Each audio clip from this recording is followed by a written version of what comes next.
네, 바울 시리즈로 그 네 번째 시간이 되는데요.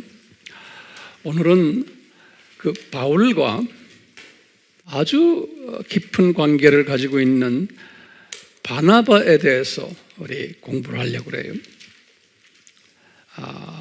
우리가 이제 이번 시간에도 그렇지만 다음 시간도 계속해서 바나바에 대한 공부를 할 것으로 생각이 되는데, 성령님께서 여러분들의 마음에 준비를 시키시고 도대체 이 바나바가 어떤 사람인가, 왜 바울에게 이런 분을 붙여주셨나, 이런 부분을 우리가 한번 상고할 터인데요.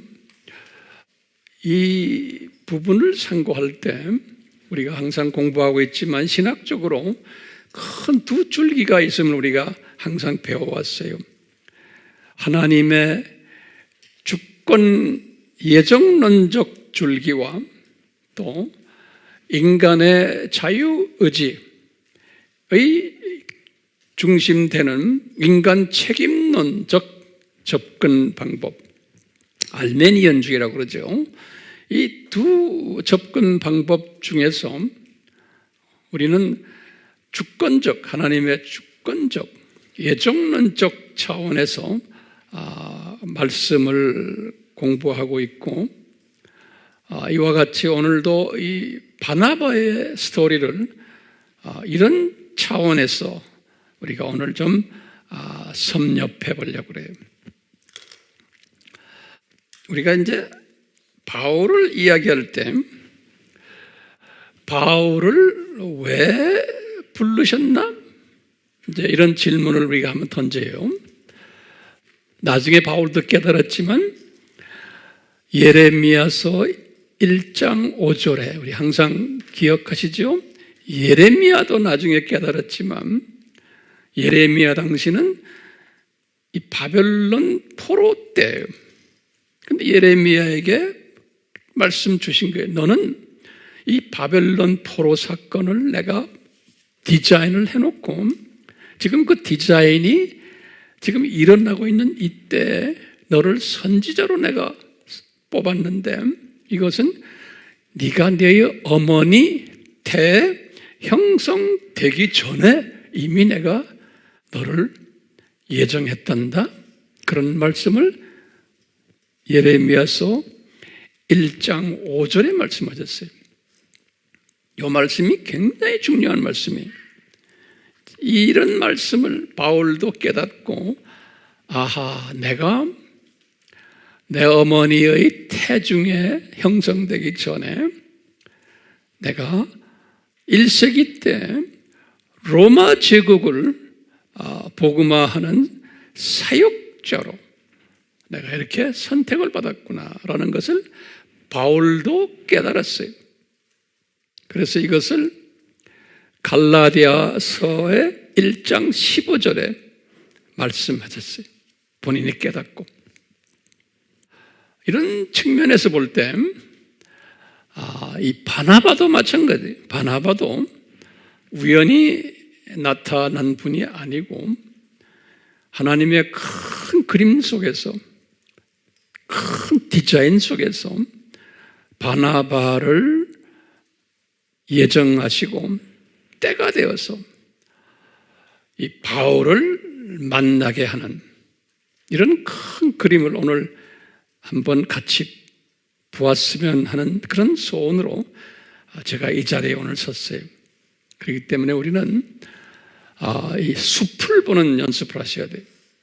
이 큰 숲을 보시면서, 그러면서 내 바로 앞에 있는 나무도 꽃도 이렇게 보는, 원격으로 보면서 또 가까인 것도 보는 이런 훈련을 이 시간에도 하려고 해요.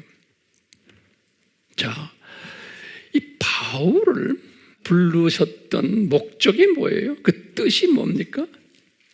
하나님이 바울을 사용하셔가지고 로마 제국을 복음화하는 이 일을 시키려고 이분을 이렇게 어머니의 모태에 있기 전부터 미리 아시고 디자인하신 거예요. 그러니까 로마 제국을 복음화하는 일에, 그런데 로마 제국을 복음화하는 데서 바울이 하는 역할이 있어요. 무슨 역할을 했냐면 이분은 로마 제국에 있는 이방인이라고 그러면 각 족속들이, 유대인만 빼놓고 나머지의 모든 세계 족속들을 이방인이라 그러는데, 그 당시에 유대인과 디아스포라를 빼놓은 나머지 모든 족속들, 로마 제국에 사는 그 족속들에게 예수 그리스도의 정체성을 전하는 일을 맡은 분이, 이분이 누구냐? 바울인 거예요. 그래서 갈라디아서 2장 7절에 바울이 뭐라고 그랬냐면, 나는 이렇게 할례 받지 않은 사람들을 복음화하는 일에 사용받는 사도다 그랬어요. 그리고는 그러면 예루살렘에 있는 12 제자들과 예루살렘에 있는 유대인 지도자들은 뭐 하는 분들인가?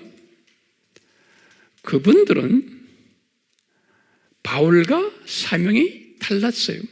이분들은 유대인 복음화와 로마 제국에 흩어져 있는 디아스포라들을 복음화시키는 일에 집중적으로 사용받는 분들이었어요. 그래서 바울이 갈라디아서 2장 7절에 그렇게 말씀했어요. 베드로 선생이나 야고보나 이분들은 이 디아스포라와 유대인들을 상대로 복음화하는 전문직을 가진 분들이고, 자기는 나머지 세계 족속들을 향해서 복음 전하는 이런 전문직을 가진 분이다라는 것을. 자, 이런 사건을 이제 바울이 개종을 했을 때, 다메섹에서 개종을 했을 때 아나니아에게 예수님이 환상으로 보여준 거예요. 저 사람이 누구라는 것을. 그러면서 아나니아에게 하신 말씀 알죠? 저 사람은 이방인 왕들과 또 유대민족들과 또 이방인들에게 나를 전할 나의 도구다, 그런 거예요. 그러니까 전문성이 어디에 있냐면 이방 사람들에게. 이 말씀은 뭐냐면 사도행전 1장 8절이에요. 또 마태복음 28장 19절이 만민에게 할 때 판타타 에뜨네, 타 민족들에게, 비유대인들에게 복음을 전하는 전문성을 가진 분이 바울이 그렇게 디자인된 분이세요. 그와 반대로 유대인에게, 디아스포라에게 복음을 전하는 분은 누구라고 그랬어요? 12 제자들과 그 관계되는 예루살렘 그룹들이. 이 큰 그림 속에서 이제 바울을 등장시킨 거예요. 아니, 바나바를 등장시킨 거예요. 그러니까 바울 팀들과 베드로 팀들 그 사이에서 바나바를 등장시킨 거예요. 오늘은 이런 초점을 가지고 우리 한번 바나바를 섭렵했으면 해요. 자, 그러면 우선 이 바나바는 바울과의 관계에서 보면은 상당한 큰 도움을 주신 분이에요. 바울이 바나바에게 빚을 많이 진 자예요. 크리스찬이 된 후에 제일 먼저 도움을 받은 분이 누구였냐면 바나바예요. 그렇기 때문에 우선 바울에게 바나바는 어떤 분인가라고 질문을 던지면 제가 볼 때 한 7가지 부분에서 정리가 될 수 있어요. 하나하나 간단하게 적어보세요. 이게 정리가 돼야 돼요. 첫째, 바나바는 바울에게 최고의 은인이에요. 은인. 그러니까 바울이 이 로마 제국 복음화를 하는 이 일에 아주 은인 역할을 한 분이 바나바예요. 나중에 조금 자세히 볼 거예요. 그 다음에 이 바나바는 바울이 로마 제국 복음화의 큰 그릇이다라는 것을 보여준 아나니아 환상에서 보여줬잖아요. 이 환상을 성취하는데 기초석 역할을 한 분이 바나바예요. 아나니아가 이 그림을 봤잖아요. 바울도 봤지만 로마 제국 복음화를 해야 되는데 그 로마 제국 복음화를 해야 되는 구체적으로 기초석 역할을 해줬던 분이 거기 이제 큰 집을 지을 텐데 로마 제국의 복음화 집을요. 거기에 기초석 역할을 했고 주춧돌 역할을 하신 분이 바나바예요. 그게 두 번째예요. 첫 번째는 최고의 은인이고 두 번째는 주춧돌 기초석 역할을 해준 거예요. 로마 제국 복음화에. 세 번째는 뭐냐면 바울이 개종했을 때 주 35년이죠. 그리고는 10년이 지나갔어요. 개종하고 10년 지나가서 이제 45년이 됐어요. 그래가지고 바울을 10년 훈련시킨 후에 그 외로움 속에서 바나바가 바울을 찾아가가지고 데리고서 안디옥 교회에 데리고 와가지고 처음으로 기독교계의 사역자로 입문시켜 주신 분이에요. 10년 동안은 외롭게 고생을 하다가 교계 밖에 있다가 교계 안으로 입문시켜 주신 분이 누구예요? 바나바인 거예요. 그러니까 고마운 분이에요. 하나님의 디자인 속에서. 그래서 안디옥 교회의 부사역자가 된 거예요. 그게 몇 번째예요? 세 번째죠. 네 번째는 요게 네 번째보다 세 번째로 하고 네 번째 바꾸세요. 그 전에 이분이 3년 동안 아라비아에 있다가 나중에 예루살렘에 왔죠. 아라비아에 있다가 어디로 올라갔어요? 3년 후에 다메섹에 올라갔다가 다메섹에서 예루살렘으로 내려왔죠. 예루살렘에 내려왔을 때 베드로와 야고보를 소개시켜 주신 공식적으로 분이 바나바예요. 그렇죠? 그러니까 대단한 그 역할을 하신 분이에요. 그게 세 번째예요.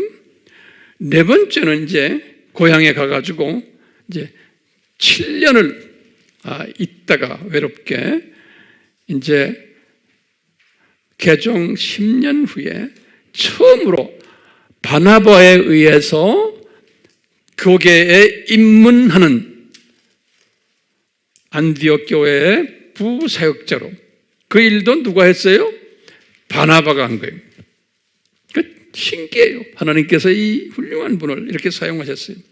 이 큰 로마 제국 복음화의 큰 그릇을 주님이 사용하시기 위해서 도우미가 필요했던 거예요.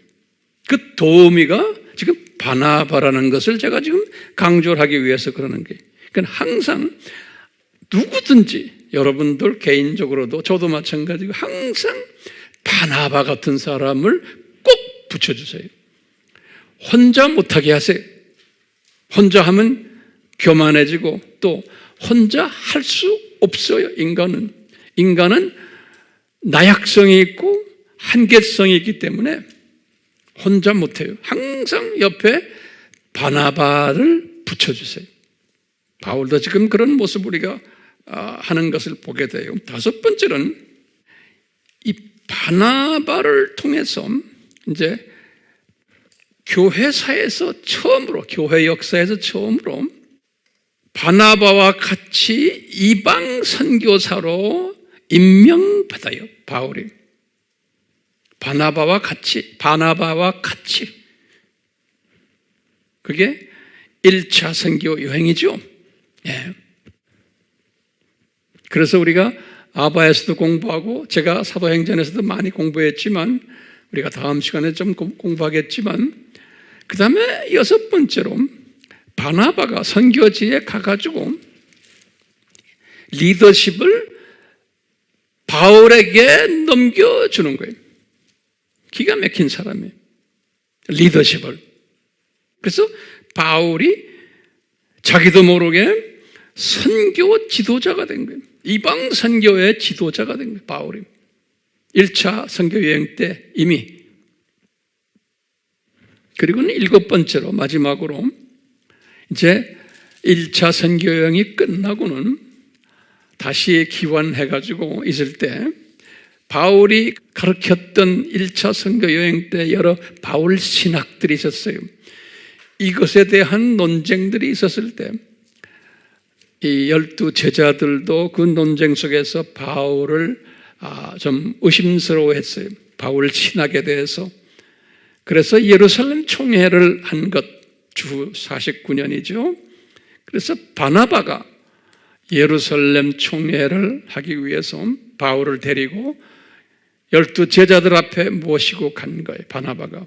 그래서 설명을 해주는 거예요. 바나바가. 바울 신학이 제대로 된 성서적인 신학이다라는 것을. 그래가지고 12 제자들이 그것을 자기네가 수용하는 거예요. 바울 신학을. 그렇기 때문에 이 바울 신학이 다시 말하면 율법으로 구원받는 게 아니고 은혜로 구원받는다, 믿음으로 하는 이 바울 신학이 정립된 것이 예루살렘 총회인데 이것을 뒤에서 자리매김을 해준 분이 누구예요? 바나바인 거예요. 그러니까 여기까지만 봐도 이 바울에게는 이 바나바가 엄청나게 중요한 분인 거예요. 자, 그러면 우리가 한번 질문이 있어요. 누가 어떻게 바나바가 이 바울의 도우미 역할을 하도록 지시했는가? 또는 디자인했는가? 한번 이런 질문을 한번 던져보는 거예요. 그러면 우리가 첫 대답이 뭐냐면 예수님이 아나니아에게 환상으로 오셔서 말씀해 준 거예요. 다메섹에서 사도행전 9장 15절에 이렇게 아나니아가 우선 메시지를 예수님한테 받았어요. 아하, 바울이 이런 분이구나 라는 것을. 그렇다면은 우리가 추측하는 거예요. 예수님이 요 아나니아에게 나타나셨던 것처럼 바나바에게도 분명 나타나셨을 거다라고 보는 거예요. 그래야지만 바나바가 바울을 도울 수 있잖아요. 그렇죠? 바울의 정체성을 알아야 되잖아요. 그렇기 때문에 우리가 이제 추측하는 거예요. 바나바에게도 분명 나타났을 거다라고 보는 거예요. 아니면 뭐냐? 아니면 바나바에게 만약에 안 나타나셨다면은 우리가 추측하는 거예요. 아나니아가 바나바에게 분명 자기가 본 환상을 알려주지 않았나라고 보는 거예요. 아나니아가, 다시 말하면 아나니아가 바나바에게 저 사람 대단한 사람이다. 저 사람 유럽을 완전히 복음화시킬, 이방인들 복음화시킬 하나님의 예정 안에 있는 큰 그릇이다라고 말한 것이 아나니아가 바나바에게 말씀하지 않았나라고 우리가 또 추측해 보는 거예요. 가능성이에요. 예. 그러니까 바나바는 예수님한테 직접 들었던 또는 아나니아를 통해서 들었던 바나바는 바울이라는 저 사람이 분명 대단한 큰 그릇이구나. 로마 제국을 복음화해야 되는 상당한 그릇이구나라는 것을 바나바가 알았다고 전대를 까는 거예요. 그걸 알았기 때문에 이분이 도무 역할을 했던 거예요. 왜? 네가 도와줘라 라는 명령까지 받은 거예요. 그렇기 때문에 이 바나바가 바울을 열심히 돕지 않았나라고 우리가 보는 거예요. 자, 그렇다면 우리 또 질문이 하나 있어요. 이 질문마다 중요하니까 이걸 다 잘 적어 놓으셔야 돼요. 예? 그렇죠? 스스로 질문을 던지는 연습을 하셔야 돼요. 그래야 우리의 그 궁금증이 풀려져요. 우리가 이 설교라는 게 뭡니까? 우리의 궁금증을 풀고 그 궁금증을 푼 다음에 예수님을 더 사랑하게 되는 사람들 만들기 위해서 지금 우리 여기 앉아 있잖아요.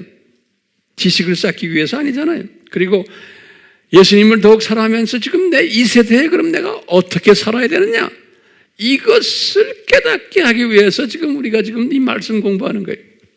그렇죠? 자, 그러면 질문 던집니다. 왜 바울이 바나바의 도움이 필요했는가예요? 그 똑똑한 사람이 왜 바울이 바나바의 도움이 필요했는가? 하나님의 주권적 디자인 속에서 지금 이야기하는 거예요. 이렇게 도움이 필요하도록 디자인한 거예요. 이게 굉장히 중요한 개념이에요. 자, 왜 중간 바나바가 필요한가? 바울의 입장에서 그러면 첫째가 뭐냐면요, 태생적으로 이 바울이란 사람은 예루살렘에 있는 12 제자들과 당시의 교계 지도자들과 동력을 할 수 없게끔 되어 있어요.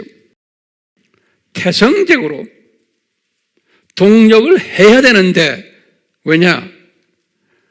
이 12 제자들은 유대인과 디아스포라를 집중적으로 공략하는 일을 하는 분들이고, 바울은 그 나머지 이방인들을 공략하는 일을 맡은 분들의 동역자들이에요.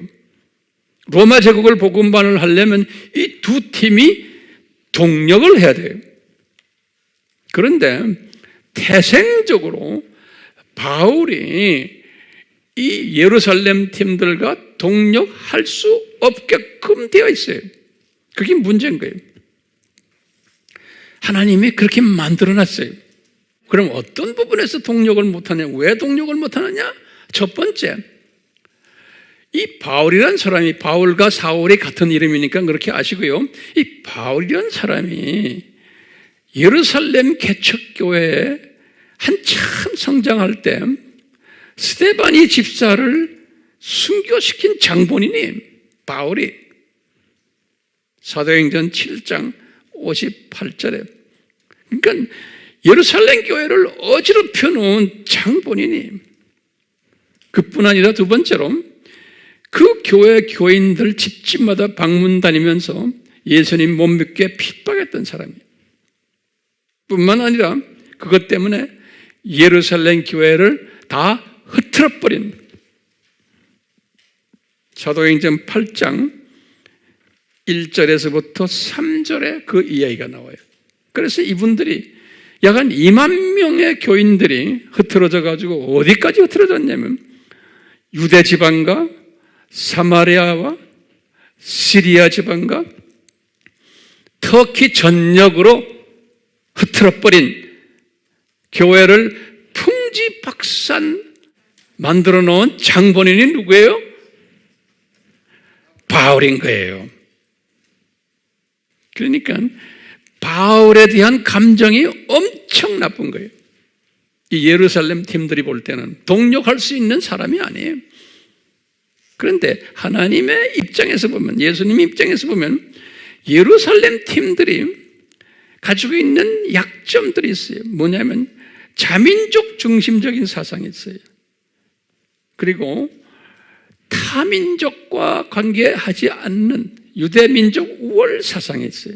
이런 사람들이기 때문에 문화적 한계성을 가진 사람들이 모여서 예루살렘 교회를 좀 하기 때문에 이 사람들이 사도행전 1장 8절 말씀을 알고는 있지만 순종 못하는 사람들이, 그건 예루살렘이나 고작해요. 그 주변 유대 지방에만 왔다 갔다 하면서 복음 전했지 사마리아까지도 가지 못하는 머리 구조를 가진 사람들이, 그 사람이니까 할 수 없어요. 여러분들 보고 중국에 가라 그러면 가요? 안 가요. 일본 가라 그러다 안 가잖아요. 여기서 강원도로 가라 그러다 안 가죠.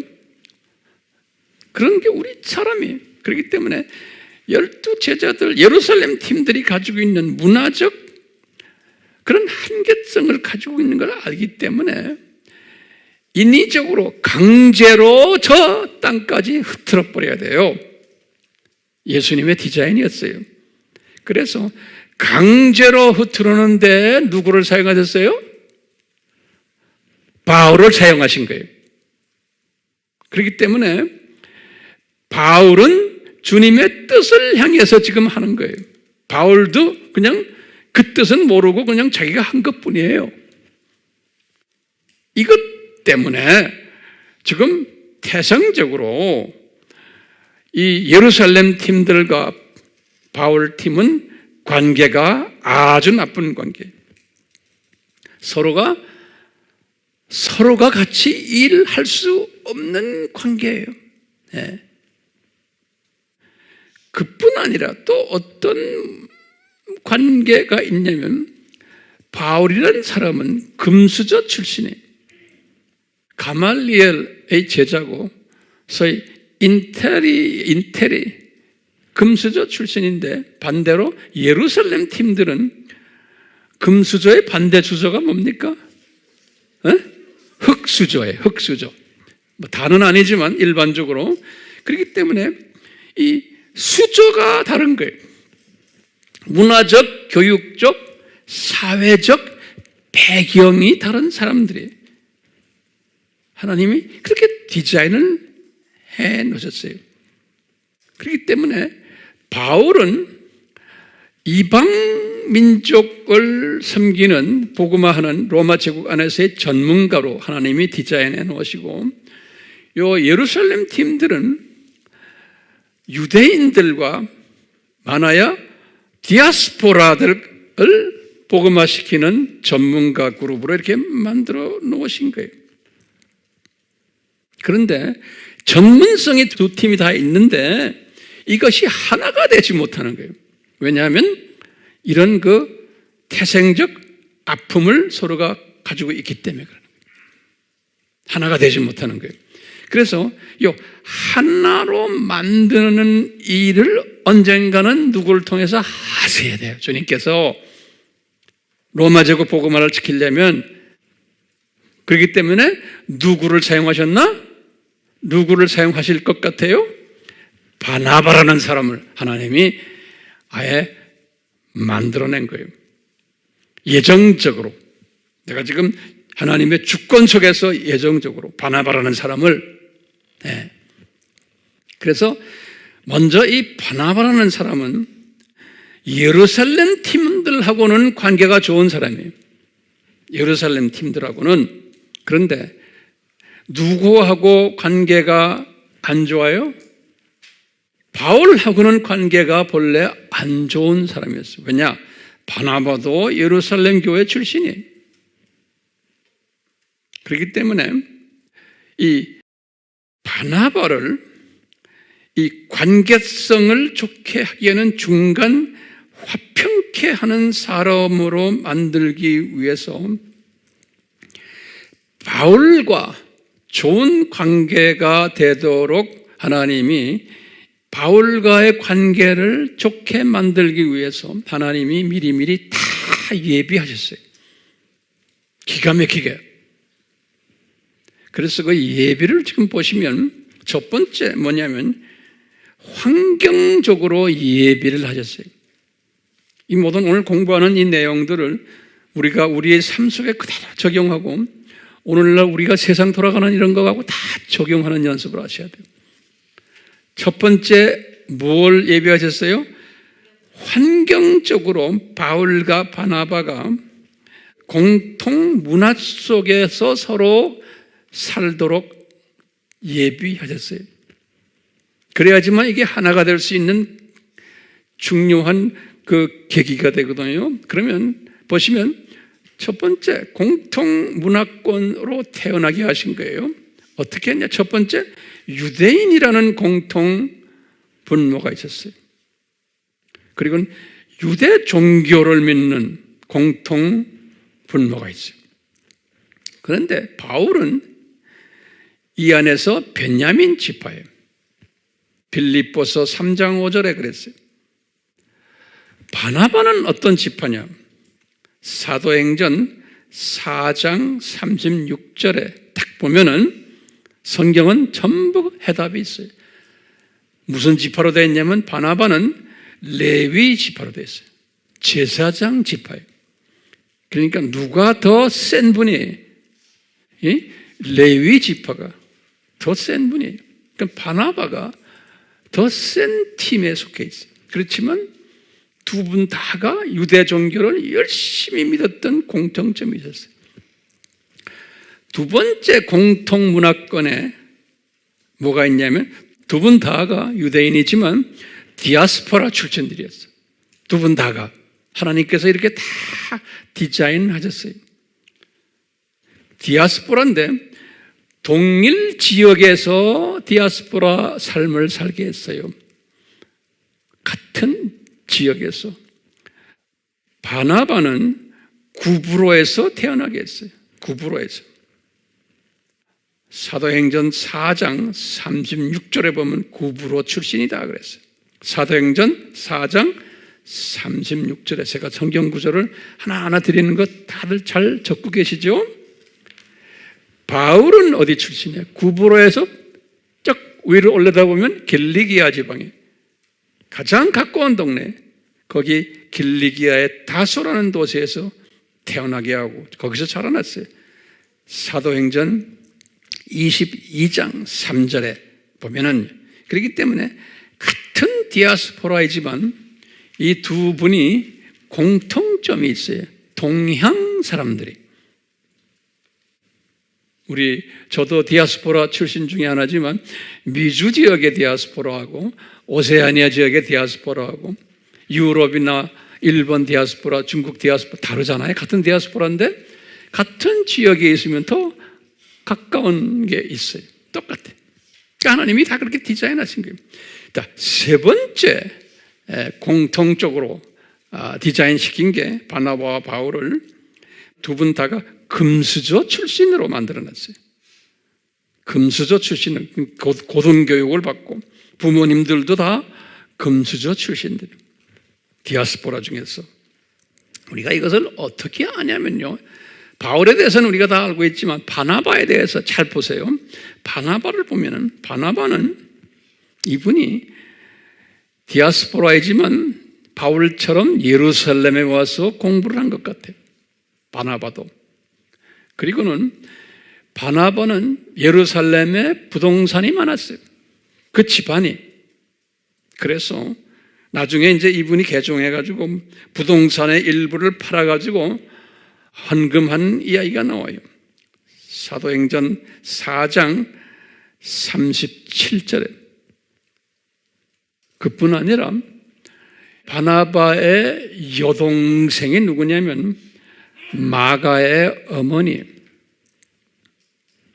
골로새서 4장 10절에 보면 마가의 외삼촌이 바나바였다 그런다고. 그러면 마가도 금수저 집안인데 그 어머니는 그 유명한 마리아예요. 그래서 마가의 다락방 그러죠? 예루살렘에. 그러니까 예루살렘에서 가장 큰 다운타운에 큰 부동산을 가지고 계셨던 분이 마가의 어머니였어요. 그래서 그 부동산에서 첫 예루살렘 교회가 탄생이 된 거예요. 오순절 때 120문도가 모여가지고 기도했던 장소가 마가의 다락방에, 예컨대 그러면 누구의 집이에요? 마가의 어머니 집이에요. 누구 여동생? 바나바의 여동생이에요. 그렇기 때문에 바울도 금수저 출신이지만 바나바도 금수저 출신이에요. 같은 디아스포라 출신이고, 그렇죠? 예. 이런 공통점이 있어요. 네 번째 공통점은 뭐냐면 예루살렘의 유학파들이, 다섯 번째로 공동점을 내가 볼 때는 나이도 비슷한 것 같아요. 그런데 내가 볼 때는 바나바가 약간 나이가 시니어, 연장자였지 않았나 보고 있어요.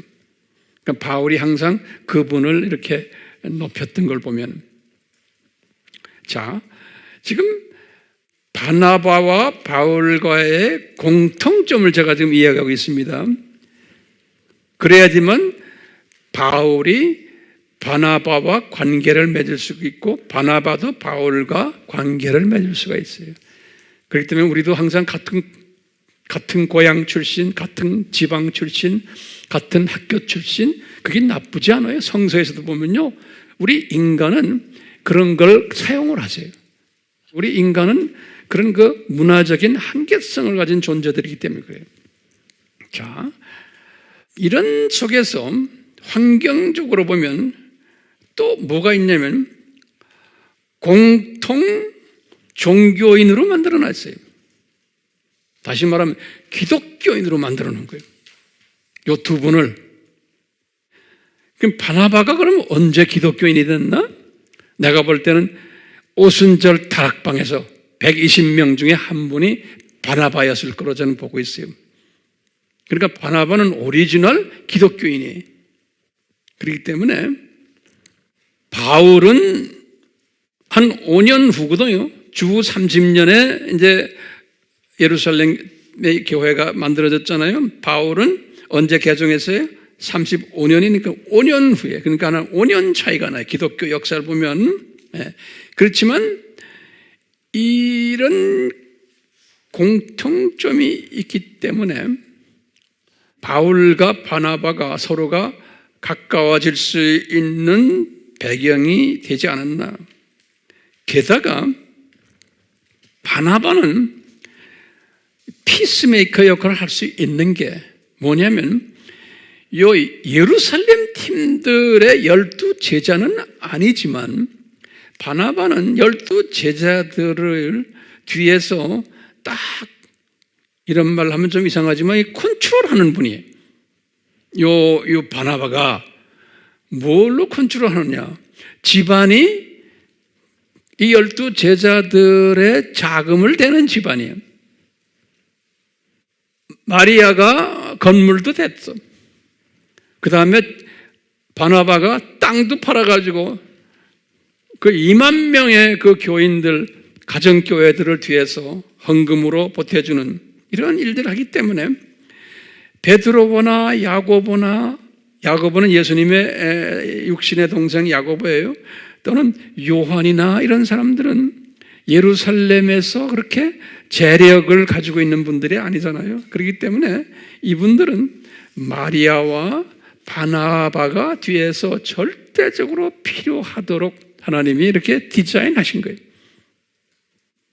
예루살렘 팀들하고 바울 팀하고 가까이 만들려면 양쪽을 다 잘 아는 누가 있어야 돼? 바나바 같은 사람이 준비되어 있어야 되는 거예요.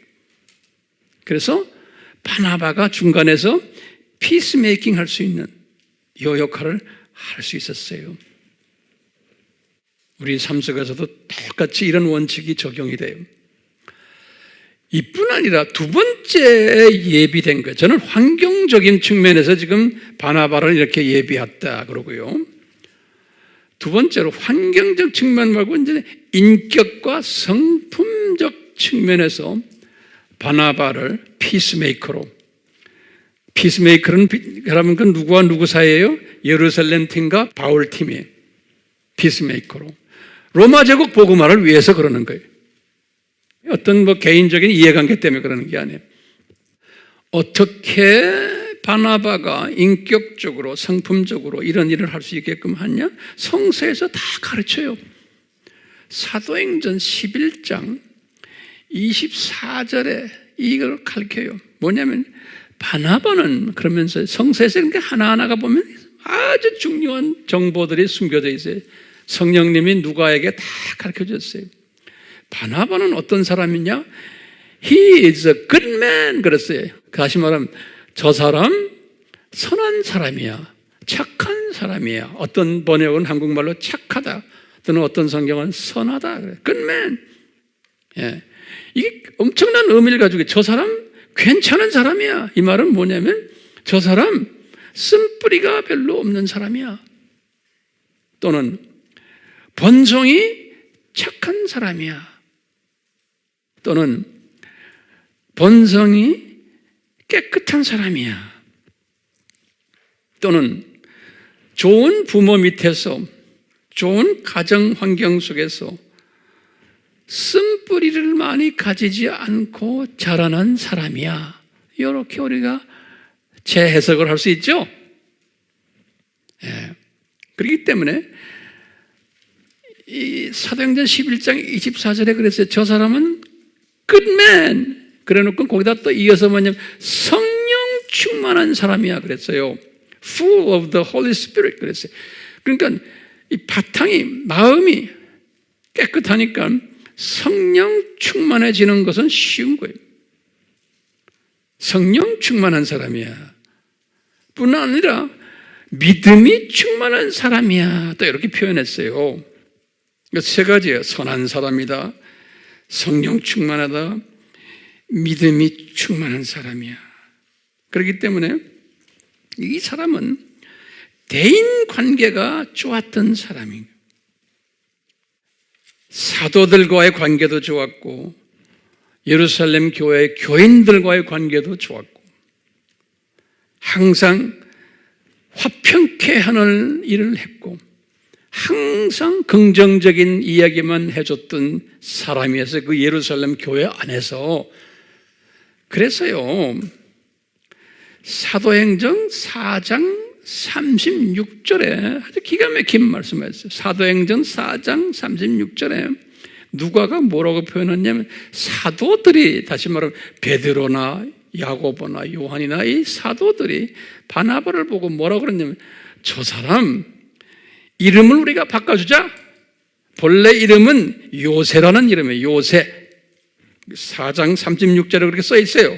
여러분들 성경에 보면 본래 이름은 요새라는 사람인데 이름을 별명을 붙여줬어요. 별명이 뭐냐면 바나바다 그랬어요. 별명이. 그러니까 바나바가 진짜 이름이 아닌 거예요.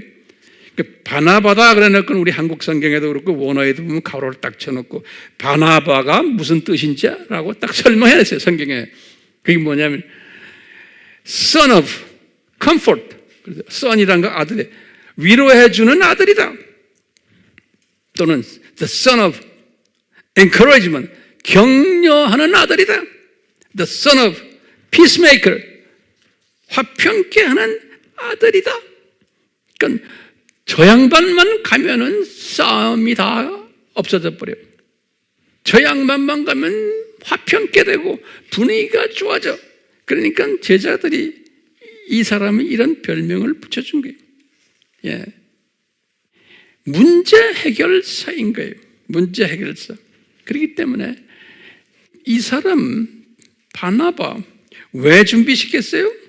예비시켰어요. 그것도 주권적인 차원에서요. 또는 하나님의 예정적인 차원에서 로마 제국을 복음화하는 두 팀이 태생적으로 하나가 되지 못하는 인간들의 태생적으로 이걸 미리 다 인간이기 때문에 피조물이기 때문에 다 그렇게 돼 있어요. 인간은 태생적으로 문화가 다르고 언어가 다르고 한번 피해를 보거나 이러면 끝까지 용서 못하고 관계를 잘 가지 못하는 태생적인 인간의 약한 부분이 있어요. 피조물에. 이것을 예수님이 다 아시고 전지하신 분이 특히 로마 제국을 지금 복음화를 해야 되기 때문에 태생적으로 다른 두 그룹을 최대한으로 하나로 묶어주는 일을 해야 돼. 로마 제국을 복음화시키려면 다른 전문성을 가지고서, 그렇기 때문에 중간 피스메이커가 한 분이 꼭 있어야 되는 거예요. 그 피스메이커를 누구로 만들었다? 바나바를 하나님이 선택하신 거예요. 그렇기 때문에 이건 하나님의 주권적 예비예요.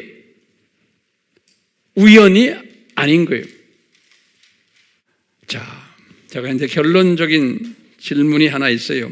그러면 오늘날에도 기독교의 역사 속에서 오늘날도 항상 보면 사람마다 다 달라요. 같은 하나님의 자녀인데 신앙 노선이 다르고 교회의 지향하는 것이 다르고 종말론이 서로 다르고, 그래가지고 자기가 배운 것, 자기가 좋아하는 종말론 외에는 딴 것은 이단이라고 막 또 말하는 사람도 있고, 어떤 분은 그런 거 배우지 말아라, 우리 교회에서 하는 것만 배워라, 이렇게 사람도 있어요.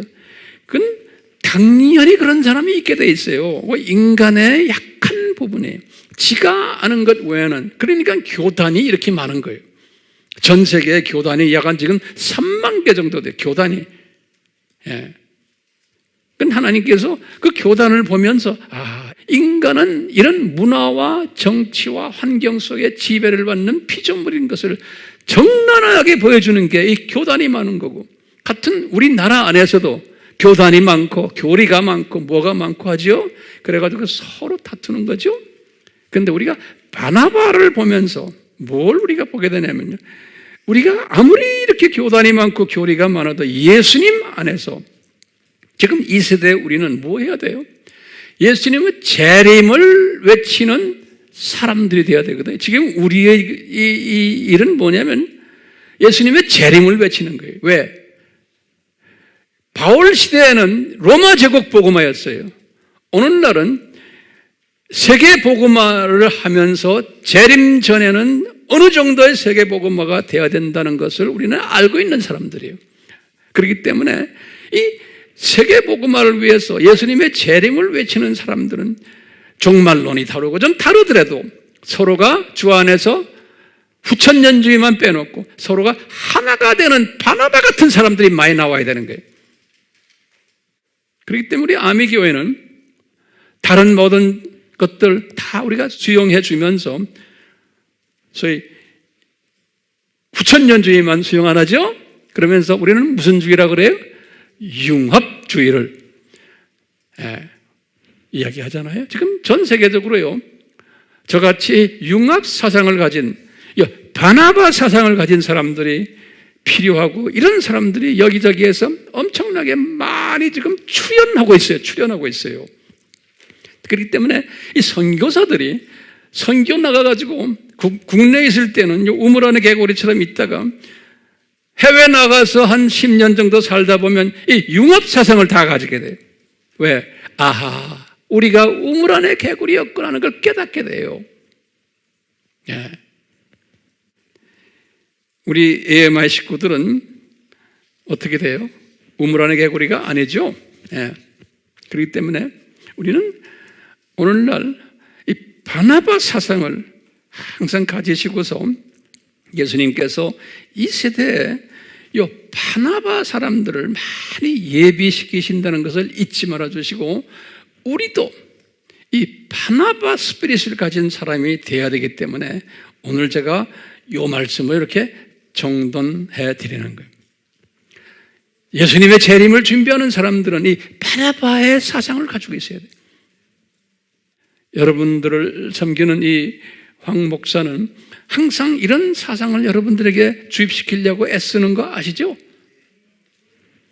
그러니까 우리 AMI 그룹들은 자기도 모르게 이 그릇이 커진 거예요.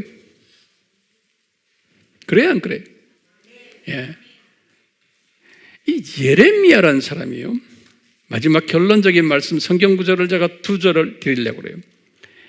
아까 예레미야는 1장 5절에 뭐라고 그래서 자기가 그 당시 바벨론 사건 당시에 자기가 선교사로서 사역자로서 예언자로서 디자인된 것이 어머니의 태중에 있기 전이었다 그랬죠. 이분이 그것을 여호와께서 예수님께서 예레미야에게 가르쳐준 거예요.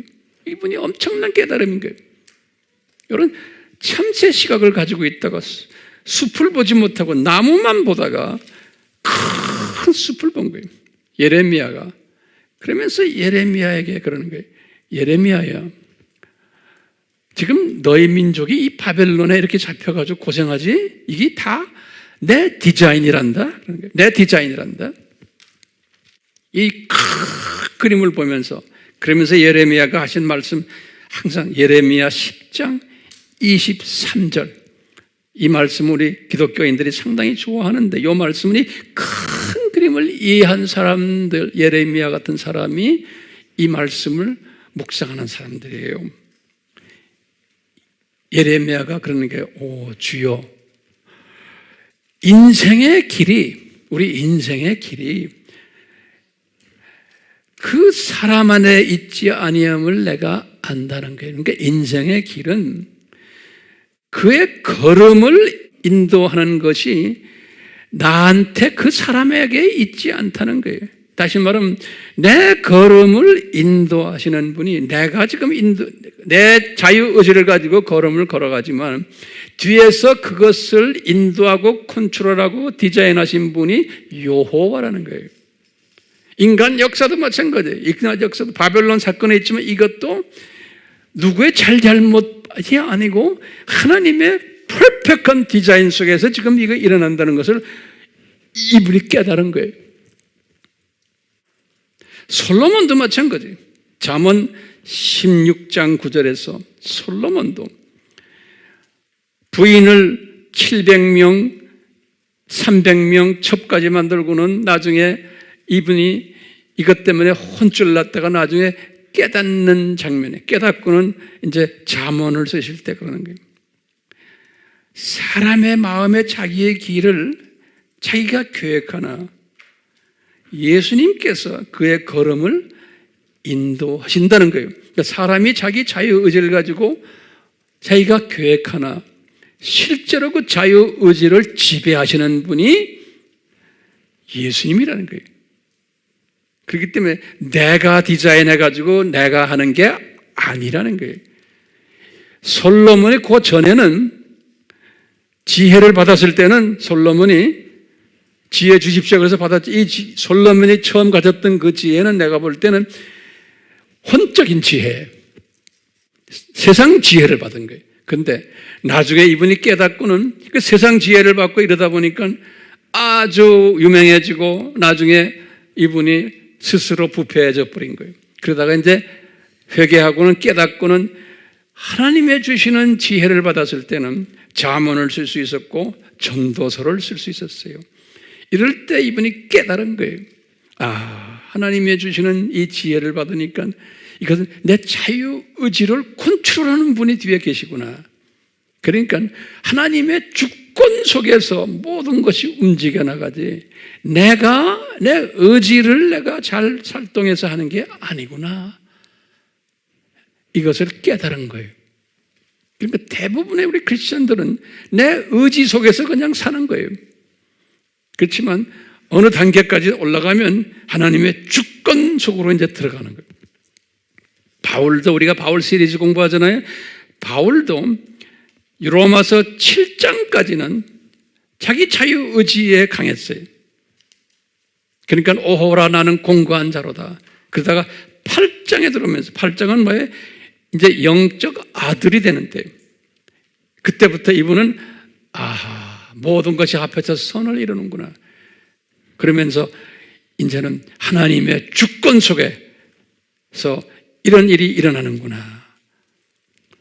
오늘날 지금 우리 나라에서 일어나는 모든 일들 똑같아. 그러니까 바울이 그걸 깨달으니까 이때까지는 네로 왕을 나쁘게 봤는데 알고 보니까 그 네로 왕도 세상의 모든 왕들도 하나님의 주권 속에서 하나님이 다 만들어가지고 저놈이 저렇게 나쁜 짓 하게 하는구나, 이것을 깨달은 거예요. 그래서 13장에 쓰신 거예요, 바울이. 그 후부터 일체 이야기 안 하는 거예요. 그리고는 디모데에게 가르치고 디도에게 그걸 가르쳐 주는 거예요. 똑같이 우리는 이 큰 그림을 보잖아요. 이 그림을 볼 때마다 지금 예레미야가 고백한 거나 솔로몬이 고백한 거나, 이것은 모든 기독교인들이 이런 걸 억셉트를 못해요. 왜냐하면 모든 기독교인이라고 다 같은 게 아니에요. 분량이 달라요. 항상 내가 강조하죠. 모든 기독교인은 분량이 다, 그걸 바울이 로마서 12장에서 깨달은 거예요. 영적 아들이 됐을 때 그것을 깨달은 게 바울이 12장에서 같은 하나님의 자녀지만 은혜가 다르고 은사가 다르고 믿음의 분량이 다 다르구나, 그릇의 종류가 사이즈가 다 다르구나 라는 것을 깨달은 것처럼, 이제 이것 좀 우리는 큰 그림을 보면서 이 하나님의 그 주권적인 예비하심을 보면서 이 숲을 보면서, 숲을 먼저 봐야 돼. 숲을 보면서 그 다음에 내가 조리개를 가지고서 현미경적 시각으로도 세상을 보고 내가 원하는 각도로 세상을 보면서 내가 이것을 소화하는 사람이에요. 오늘 내가 결론 중에 결론은 바나바를 하나님이 디자인 하셨어요? 안 하셨어요? 디자인 하신 거예요. 은혜로. 왜 바나바를 디자인하셨나? 예루살렘 팀들이 해야 될 사명이 뭐냐? 유대인과 디아스포라를 복음하는 일이에요. 그분들이 다 바깥에 로마 제국에 퍼져 있어요. 그 다음에 바울 팀의 사명이 뭐예요? 이방인들을 복음화하는 사역이에요. 이 두 팀이 태생적으로 하나가 되지 못하는 것을 다 하나님이 미리 다 가르쳐 주시고, 그렇지만 이 안에서 하나 되는 일을 해라. 그러기 위해서는 중간에 바나바를 딱 디자인했어서 바나바를 딱 세워가지고 이 일을 하시는 그 예수님의 큰 그림을 우리가 보게 돼요. 우리가 이제 계속해서 바울을 공부할 터인데, 바울은 그릇 측면에서 볼 때 바나바보다 훨씬 적은 그릇이었어요. 이제 그것은 우리가 다음 시간, 그 다음 시간에 계속 우리가 볼 거예요. 바나바가 훨씬 큰 그릇이었어요. 그렇지만 주님께서는 바울을 때를 따라서 바나바를 통해 가지고 이 그릇 넓히는 연습을 하는 모습을 우리가 또 보게 될 거예요. 기대하세요. 아멘. 예수님, 성령님 도와주셔서 우리가 이 큰 그림을 볼 수 있게 해주시고, 이 큰 그림 속에서 로마 제국을 복음화하는 큰 그림 속에서 바울 팀과 예루살렘 팀의 그 여러 가지의 그 속에 있는 역동적 관계를 보는 시각을 우리에게 주시고, 이것이 그대로 오늘날에도 예수님의 재림 전에 하나님의 자녀들이 이 두 그룹이 있어서, 어떤 데는 더 많은 그룹들이 서로가 자기가 잘났다고 하는 그러한 모습을 보면서 우리가 그것을 비평하기 전에 그것을 소화를 못하는 분은 그대로 놔두는 연습을 하고, 소화를 할 만한 사람들에게는 잘 가이드해주는 바나바 역할을 하는 그러한 우리가 되도록 지혜 위에 지혜를 허락해 주시옵소서. 예수님의 이름으로 기도드리옵나이다. 아멘.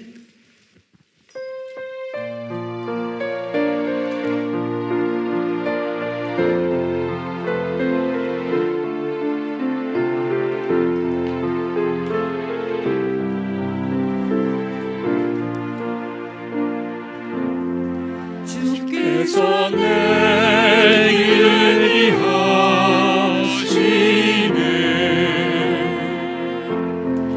주께서 내 일을 위하시네.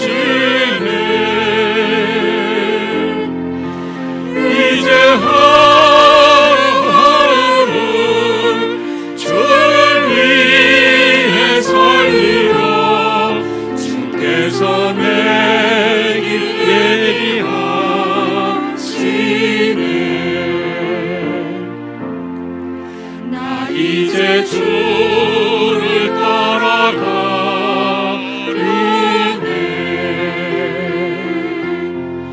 나 이제 주를 따라가려네.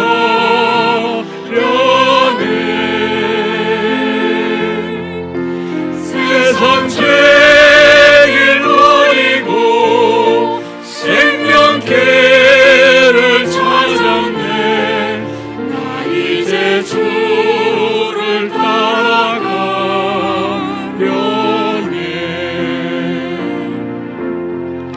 나 이제 겸손하게 살리네. 나 이제 겸손하게 살려네.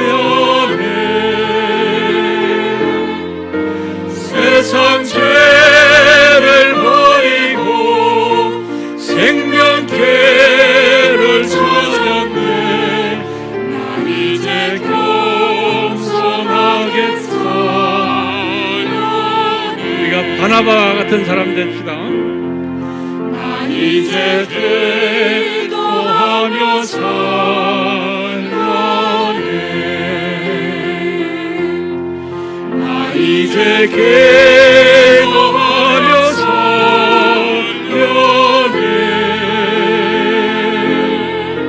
세상 죄를 버리고 생명길을 찾았네. 나 이제 기도하며 살려네.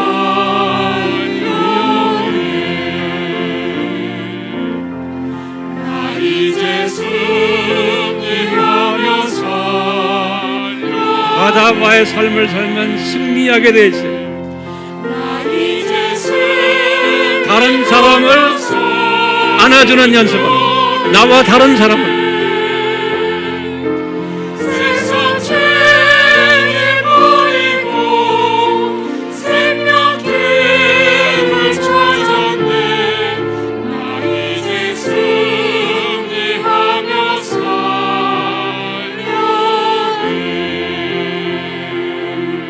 그 유명한 바울도 자기와 다른 사람을 초창기에는 안아주질 못했어요.